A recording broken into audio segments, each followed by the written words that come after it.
மயிரி ஒரு பத்தரிக்கல் ஒரு மைக்கை தூக்கிட்டு கேமரா எடுத்து பெரிய வெங்காயம் மாடாது மொகரை போட உன்னை இன்னைக்கு இல்ல ரொம்ப நாளா பாக்குறேன். உனக்கு ஏதோ பைத்தியம் ஆயிட்டாங்க. கேள்வியா கேள்வி நீ மரியாதை கேள்வி அல்றா. முதல்ல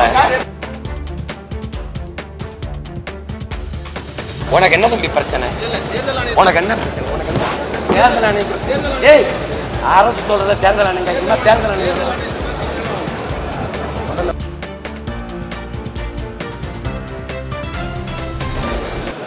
எல்லா கட்சியும் சொல்றதுதான். திமுக அதிமுக எல்லாம் கலைஞர் வீடு, அம்மா ஜெயலலிதா வீடு கொடுத்துட்டு இருக்கிறது தான் சொல்லியிருக்காரு. அதை வந்து நிறைவேற்றும் போது நம்ம பார்ப்போம், வாழ்த்துவோம். நீங்க என்கிட்ட இங்க கட்சிக்கு வந்து என்கிட்ட தான் கேட்கணும். நீங்க என்னை கேட்கணும். என்னை பத்தி அவர்கிட்ட கேட்பீல. அப்புறம் நான் ஒரு தனி கட்சி நடத்துறேன், அவர் ஒரு கட்சி நடத்துறேன். அவர் கட்சி என்கிட்ட கேட்கணும். நான் என்ன செய்வேன்னு சொல்லியிருக்கேன், அதான் நீங்க என்கிட்ட கேட்கணும். உருப்படியாதான் கேள்வி கேள்வி.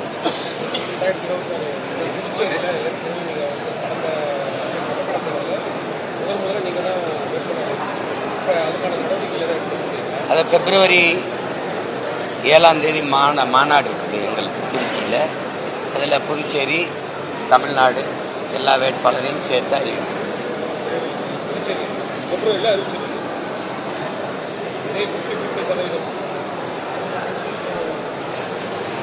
அதில் இதான் மாற்றணும்னு நினைக்கிறீங்க?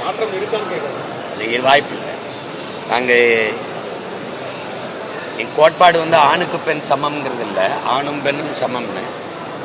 மாகே ஏனத்தில் நாங்கள் போட்டியிட மாட்டோம், உங்களுக்கு தெரியும். அது எங்கள் கோட்பாடு வந்து மாகே ஏனம் வேணாம், மாநில உரிமை வேணும் அப்படிங்கிறதான் எங்களுடைய இது. அதனால மீதி இருக்கிற 28 கம்யூன் தானே, அதில் போட்டியிடுறோம். புதுச்சேரியில் அதிகப்படியான ரெஸ்டாரண்ட்கள் திறக்கப்பட்டு அப்படின்னு சொல்லி இது மதுவை அங்கீகரித்த மாநிலம் ஆயிடுச்சு. மது விற்பனை வருவாயை ஒரு பெரிய இதாக பார்க்குது. தமிழ்நாடே அதை நம்பி தான் ஆட்சி நடத்திக்கிட்டு இருக்கு. அப்படிங்கும்போது எந்த வடிவத்தில் வந்தாலும் எப்படி வந்தாலும் மது வந்து ஒரு விஷம்ங்கிறத, நஞ்சுங்கிறத நம்ம புரிஞ்சுக்கணும். அதை விற்று வருகிற காசுல நலத்திட்டம் அப்படின்னு பேசுறது அது சுத்த பைத்தியக்காரத்தனம். அதை ஏற்க முடியாது. விஷத்தை விற்று உனக்கு நல்லது செய்கிறேன் அப்படின்னு சொல்றது, விஷத்தை கொடுத்துட்டு உனக்கு நல்லது செய்கிறேன் அப்படிங்கிறது எந்த மாதிரி ஒரு செயல்? அது எப்படி ஏற்கிறது? அது மாதிரி தான் இது. அதனால அதை பேசி பயன் இல்லை. கொஞ்சம் கொஞ்சமாக தகர்க்கணும். இப்போ நாங்கள் தமிழ்நாட்டில் நாங்கள் வந்தோன்னா அந்த மதுக்கடைகளை மூடுவோம்னு சொன்னோம். அப்போ மாற்று வருவாய் பெருக்கத்துக்கு போயிட்டு இதை மூடுவோன்னு சொல்கிறோம். அப்போ அது மாதிரி தான் நாங்கள் இங்கே வந்தோம்னா அதை செயல்படுத்தணும். ஏன்னா இது ஒரு யூனியன் பிரதேசமாக இருக்குன்னா ஒரு பெரிய சுற்றுலாத்தலமாக இருக்குது. அப்போ சுற்றுலாத்தலத்தில் வெளிநாட்டில் பயணிகள், வெளிநாட்டு இவங்கெல்லாம் வர்றவங்களுக்கு வந்து இந்த மதுங்கிறது ரொம்ப அவங்களுக்கு இதாக இருக்குது. அதனால் மொத்தமாக மூட முடியாது. அது கொஞ்சம் கொஞ்சமாக குறைக்கணும். மேகதாதுல அணை கட்டினா தமிழகம் வந்து கரைமடை பகுதியான காரைக்காலம் பாதிக்கப்படும். அது சம்பந்தமாக இப்போ நீங்கள் காவிரியிலேயே நமக்கு எவ்வளவு சிரமம் இருக்குன்னு தெரியுது. உரிய நதி நீரை நம்ம பெற முடியல. மேகதாதுல கட்டுனா அது சுத்தமாக நமக்கு அவங்க அணை கட்டுது அவங்க உரிமைங்கிறாங்க. அப்படி ஒவ்வொன்றும் அவரவர் நிலத்தில் இருக்கிற வளம் அவரவருக்கேன்னு வந்தால் எப்படி நாடு ஒருமைப்பாடு உள்ள ஒரே நாடாக இருக்கும்? இப்போ என்னுடைய நரிமணம் பெட்ரோலை நீங்கள் எடுத்துக்கிறீங்க. இப்போ அணு உலையிலிருந்து தயாரிக்கப்படுற, அனலிருந்து தயாரிக்கப்படுற நெய்வேலி பழுப்பு நிலக்கரி என்னுடைய வளம். அந்த வளத்தில் இருந்து எடுக்கிற மின்சாரத்தை நீங்கள் எல்லாரும் பிரித்து எடுத்துக்கிறீங்க. நான் இருட்டில் கிடந்து கூட உங்களுக்கு வெளிச்சத்தை தர்றேன். எனக்கு முழுமையான மின்சாரம் இல்லை. இப்போ அணு உலை என் நிலத்தில் இருக்கு. பெரிய வெடிப்பு ஏற்பட்டால் சாவு அழிவு எனக்கு, ஆனால் பயன்பாடு எல்லாரும் எடுத்துக்கிறீங்க. நீங்கள் அதே மாதிரி அவரவர் நீர் வளம் அவரவருக்கே நின்றுக்கிறீங்க. கேரளானா முல்லை பேரியாற்று நீர் எனக்கு, காவிரி நதி நீர் எனக்கு. இப்போ மேகதாத்துல அணை கட்டினா எனக்கு சுத்தமாக நின்று அந்த அணை கட்டுவதற்கான அனுமதியை ஆட்சியாளர்கள் கொடுக்குறாங்க. இப்போ நீதிமன்றம் தருதுன்னா இந்த காங்கிரஸ் பாரதிய ஜனதா தான் அங்கே ஆளுது. அது தேச ஒருமைப்பாடு இறையாண்மையெல்லாம் பேசுது. கர்நாடகான்னு வரும்போது அந்த மாநில கட்சியா மாறிக்கிட்டு சொல்றது விளங்குது நினைக்கிறேன். என்னை இந்தியனா இருக்க சொல்லுது. அதே கட்சி அங்க போனா கர்நாடக மாநில கட்சியா மாறிக்கிட்டு அந்த மாநில நலனை பேசுது.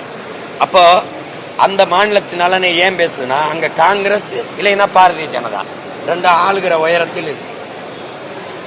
இப்ப மேகதாதுல அணையை கட்டாத அப்படின்னு ஒரு பாரதிய ஜனதா சொன்னால் காங்கிரஸே ஜெயிக்கும், காங்கிரஸ் சொன்னால் பாரதிய ஜனதா ஜெயிக்கும். அங்க இன்னும் எங்களுக்கு இங்க இருக்கிற காங்கிரஸ் பாரதிய ஜனதா கட்சிகள் பேசுமா? பேசாது.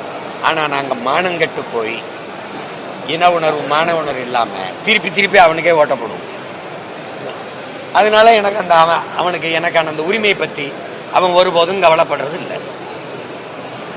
இப்ப மேகதாதுல அணை கட்டுறாங்கல்ல, இந்த காங்கிரஸ் வெற்றிக்கு போய் ஓட்டு கேட்டார்ல ஐயா ஸ்டாலின், அவர்கிட்ட தான் நீங்க கேட்கணும்.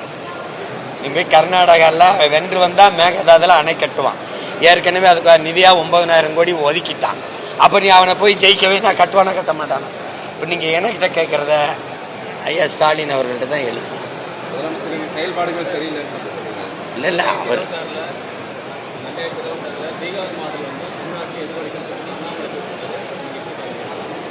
பீகார்ல எதிரொலிக்கும்னா என்ன?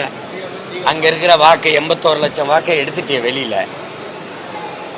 அது அதிகபட்சமா உங்களுக்கு எதிரான வாக்கு. இஸ்லாமிய மக்களின் வாக்கு, பெண்களின் வாக்கை எடுத்துட்டீங்க. திருப்பி ஒரு 20,000 கோடி நாட்டு நலனுக்காக வாங்கிட்டு வளர்ச்சிக்காக 14,000 கோடியை எடுத்து பீகார்னு ஒரு மாநில தேர்தலுக்கு 1 கோடி பெண்களுக்கு தேர்வு பண்ணி 10,000 வங்கி கணக்குல போட்டீங்க. ஒரு ஓட்டுக்கு 10,000 கொடுத்து வாங்கி ஜெயிச்சுட்டு அதே இது இங்க நடக்கும்னா எப்படி 10,000 கொடுப்பீங்களா? எப்படி 15,000 கொடுப்பீங்களா? எப்படி சொல்லு? 81 லட்சம் வாக்குகளை வெளியில அந்த வாக்கு நீங்க எஸ்ஐஆர் மூலமா பதியப்படல. இந்த சிறப்பு வாக்கு சீர்திருத்தத்துல அது யாருடைய வாக்கு?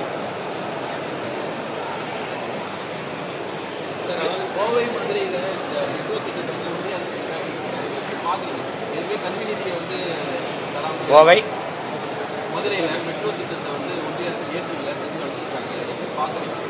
எந்த அரசு திருப்பி அனுப்பியிருக்குங்கிறீங்க? ஏற்கலைங்கிறீங்களா? இல்லை, எனக்கு என்னுடைய இதுல எங்களுடைய பார்வையில் அது வீண். இந்த திட்டம் வெற்றிகரமான திட்டமா இல்லை. பல மாநிலங்கள்ல அந்த மெட்ரோ இது தோத்துருச்சு.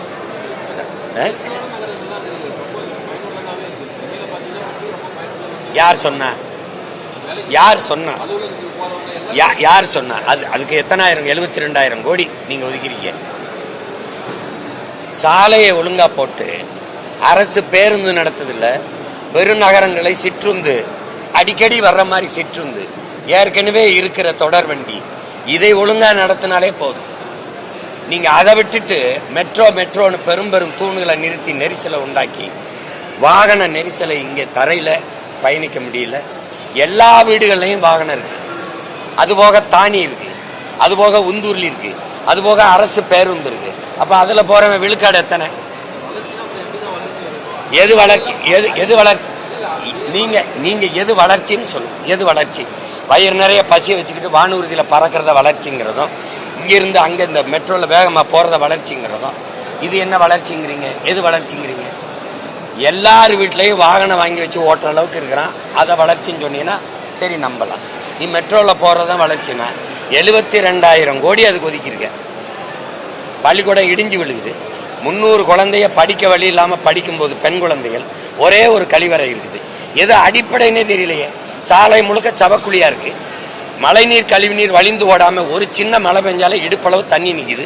வீடெல்லாம் மிதந்துகிட்டு இருக்கு. நீ எதை வளர்ச்சின்னு கட்டமைக்கிற? வீடு தன் வெள்ளத்துல மிதக்கும் போது மெட்ரோ ரயில்ல ஏறி போய் படுத்துக்கிறவா? மெட்ரோ ட்ரெயின்ல நீ எதையாவது பேசிருக்கா தம்பி? நீ வளர்ச்சி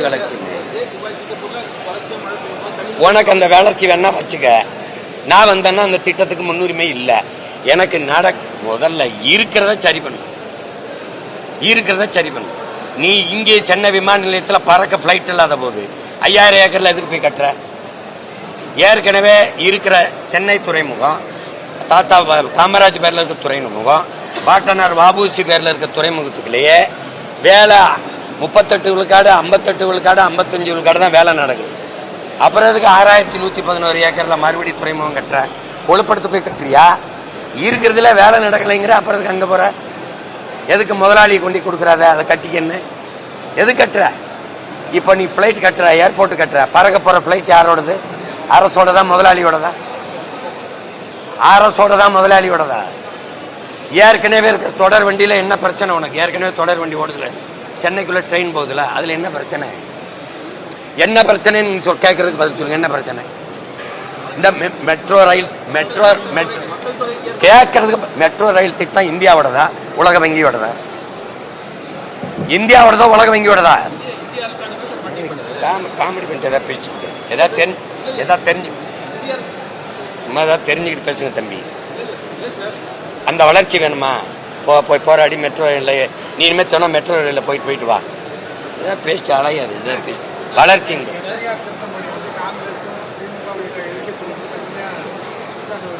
யாரு? நான் கேட்கிறேன் இருங்க. எஸ்ஐஆர் கொண்டு வரும்போது மம்தா எதிர்த்து செயல்படுத்த முடியாதுன்னு மக்களை திரட்டி போராடுது, பேரணி போகுது. எஸ்ஐஆர் தமிழ்நாட்டில் செயல்படுத்துற கட்சி ஆட்சியா இருக்கு. விஎல்ஓ பூத் லெவல் ஆபீசர் போட்டது யாரு?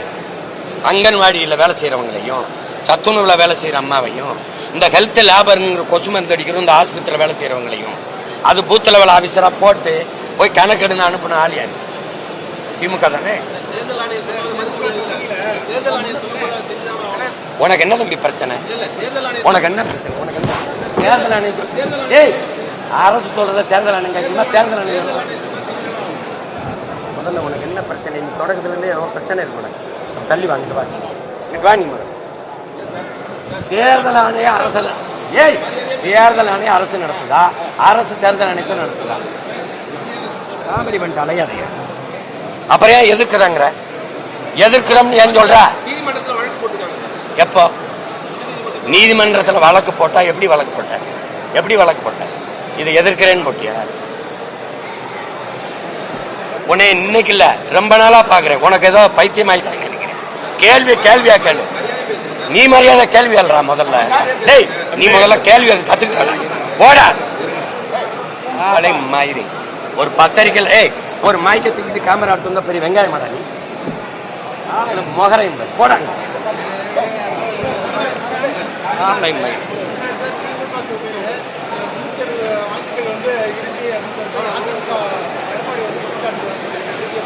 இல்ல. நீங்க கொளத்தூர்லயே 4500 வாக்கு போலி வாக்கு பதிவாயிருக்குன்னு நிர்மலா சீதாராமன் நிதியமைச்சர் சொல்றாங்க. இது அப்ப இந்த போலி வாக்கு பதிவானதை நீங்க எப்ப கண்டுபிடிச்சீங்க?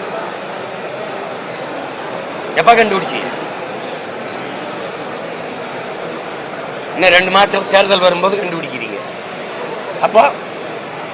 அப்ப அந்த வெற்றி செல்லாது நீங்க அறிவிக்க தயாரா இருக்கீங்களா? இதை செயல்படுத்துறது இப்ப எஸ்ஐஆர் செயல்படுத்துற ஆட்சி யாரோட?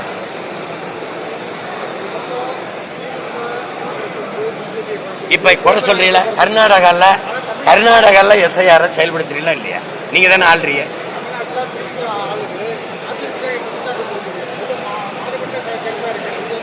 அதிமுக செய்ய முடியாது. ஏன்னா பிஜேபி கொண்டுகிட்டு வருது. பிஜேபியோட தான் இது கூட்டணி வைக்குது. அப்ப அந்த பிஜேபி கூட்டணி வரும்போது அது கொண்டு வர இந்த இதை எதிர்க்க முடியாதுல்ல. எதிர்த்தா அப்படி கூட்டணி வைப்பீங்க. இப்போ நீங்க பூத் லெவல் ஆபீசர் ஒரு ஆபீசரா போடுறீங்க. கட்சிக்காரர் எதுக்கு கூடவே போறாரு? திமுக கட்சிக்காரர் கவுன்சிலர் மாவட்ட செயலாளர்லாம் எதுக்கு போறாரு? போகும்போது என்ன ஆகும்?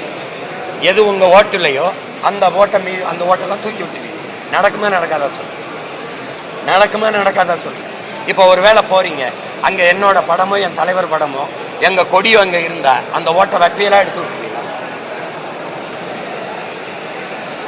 இப்ப நீங்க போகும்போதே தம்பி விஜய் படம் ஒரு வீட்டுல இருந்ததுன்னு வச்சுக்கிறீங்க, இந்த இவங்க என்ன செய்வாங்க? இந்த ஓட்டை எடுத்து விடுவாங்களா வச்சிருப்பாங்க?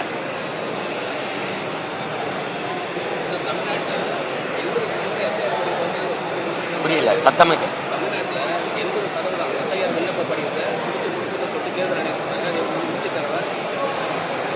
நீங்க ஒரு 10 நாளைக்குல 5 கோடி பேருக்கு இந்த எஸ்ஐஆர் இந்த படிவத்தை கொடுத்துட முடியும்னா, நாங்க சாதிவாரி கணக்கெடுப்பு எடுக்க சொல்றோம்ல, அதுல என்ன 10 நாள் எடுக்க முடியறவங்களால அதையும் எடுக்க முடியாது. நீங்க அதுல இருக்கிற குளறுபடியை நீங்க பாக்குறீங்க. இதை கொடுத்து ஒரு ஒரு ஒரு இது கொடுத்து அதை பதிவு பண்ணி நீங்க கொடுத்தா பிப்ரவரி 7ஆம் தேதி இறுதி பட்டியல அறிவிப்பேங்கிறீங்க. ஒருவேளை எங்க வாக்குகள்லாம் விடுபட்டுருச்சு அப்படின்னு வச்சுக்கிறீங்க, அந்த பிப்ரவரி 10-15க்குள்ளேயே நீங்க தேர்தலை அறிவிச்சிருவீங்க. தேர்தலை அறிவிச்சிட்ட பிறகு மறுபடியும் என் வாக்கு விடுபட்டு போச்சு, இதை பதிவு பண்ணி நாம் திருப்பி வந்து என் வாக்கை புதுப்பிக்க கால அவகாசம் இருக்குமான்னு நீங்க வச்சுக்கோங்க. இருக்குமா? இருக்குமா? இவ்வளவு அவசரமா இந்த வாக்கு சரி, இது சீர்திருத்த வேண்டிய தேவை என்ன இருக்கு, சரி பார்க்க வேண்டிய தேவை என்ன இருக்கு? இப்ப நம்ம ஒரு கேள்வி கேட்போம். ஒரு நிலத்துல வேளாண் பயிர் விளைய வச்சிருக்கோம், களை இருக்கு, களையை மட்டும்தானே எடுக்கணும். மொத்த பயிரையும் அழிச்சிட்டு மறுபடியும் பயிரிடுவோம் வாங்கன்னு கூப்பிட்டா இது எப்படிப்பட்ட பைத்தியக்காரத்தனம்னு நீங்க வச்சுக்கணும். எப்படிப்பட்ட செயல்? களையை மட்டும் தானே எடுக்கணும். அப்ப எங்கெங்க தவறா வாக்கு ஒருத்தர் 2 வாக்குரிமை வச்சிருந்தாரோ அதை நீக்கு. இறந்தவருடைய வாக்கு அந்த பேர் நீக்கப்படாம வாக்கு பட்டியல இருக்கா, அதை நீக்கு. அதான வேலை. அதை விட்டு மொத்தமா அழிச்சு மறுபடியும் பதிவு செய்யணும், அதுக்கான கால அவகாசம் இருக்கா? இருக்கா? அப்ப நீ படிவம் கொடுத்து என்ன போகுது?